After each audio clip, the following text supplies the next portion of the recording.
So now, ladies and gentlemen, we present to you Miss Moriah Bell and her short sermon senior.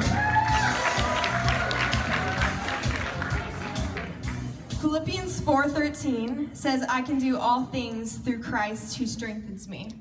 Now, most of you are probably very familiar with this verse, but the question I want to pose to you today is, do you actually believe this? Do you believe that you are capable of doing anything if God asks you to do it? And do you have faith that He will strengthen you through it? You see, God is asking every one of us in this room to step beyond our comfort zones. He's asking us to say yes to Him and to His purpose for our lives. And what He asks will be different for each of us. Maybe He's asking you to share your testimony with your classmate. Maybe He's asking you to be a missionary on a foreign field. Or maybe, like me, He's asking you to preach a sermon for the first time in your life. Now, I don't know about you, but I often pray that God would use me and that His will would be done in my life. I say these things to God, but when He asks me to do something scary, my tendency is to shy away. Saying yes to God seems a lot easier than it actually is. The truth is, it can be so daunting sometimes. So many times, fear is the barrier between us and obedience. We fear what people might think of us. We fear that we won't be good enough. And we fear that we will fail completely. This fear is rooted in the enemy's lies. Satan wants your destruction, so he will try to convince you that you are incapable. Right. He wants to hinder your obedience because he ultimately wants to hinder your calling. Yeah. The enemy's tactic is to target the areas of your life in which God wants to use you.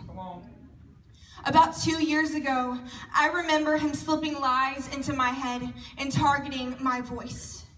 He would say, Moriah, you aren't eloquent. You aren't good at speaking in front of people or even engaging in intellectual conversation. You are incapable. He continued to torment me. And when my family would have spiritual conversations, I would be reminded of these lies. He would say, you don't know how to effectively communicate what's inside of your mind. You don't have anything to offer, and you don't even fit into your own family. I began believing these lies that were nonsensical. I would get so much anxiety about having to speak, and the enemy wanted so badly to silence me and to shut me up. But I will not allow Satan's lies to define me. I choose to cling to God's truth and to release my fear. And that is the very reason why I am preaching this sermon today, to prove Satan wrong and to be obedient to my Father.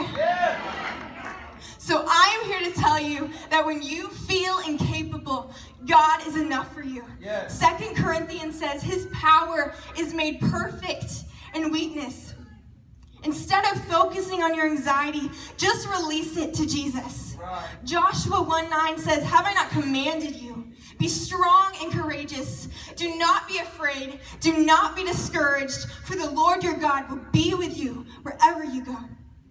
You see, we must draw our strength from Christ and find courage in Him despite our fear. I don't know what lies Satan has put in your mind or how he has targeted your calling. But when he reminds you of your weakness, you remind him of your God. Because whatever you lack, God will provide. Isaiah 40 says he gives strength to the weary and increases the power of the weak. You see, your own strength will not sustain you. But with the power of God within you, you will not fail. So I want to encourage you today to say yes to God, knowing that He will strengthen you as you obey Him. He doesn't want perfection from you. He doesn't care how messy your yes is, if you screw up or if your voice trembles. All He wants is your obedience. So don't miss out on God's blessings for your life because you are too focused on the enemy's lies. But rather listen to the voice of your Father. Step boldly beyond your fear and say a simple yes to God. Thank you.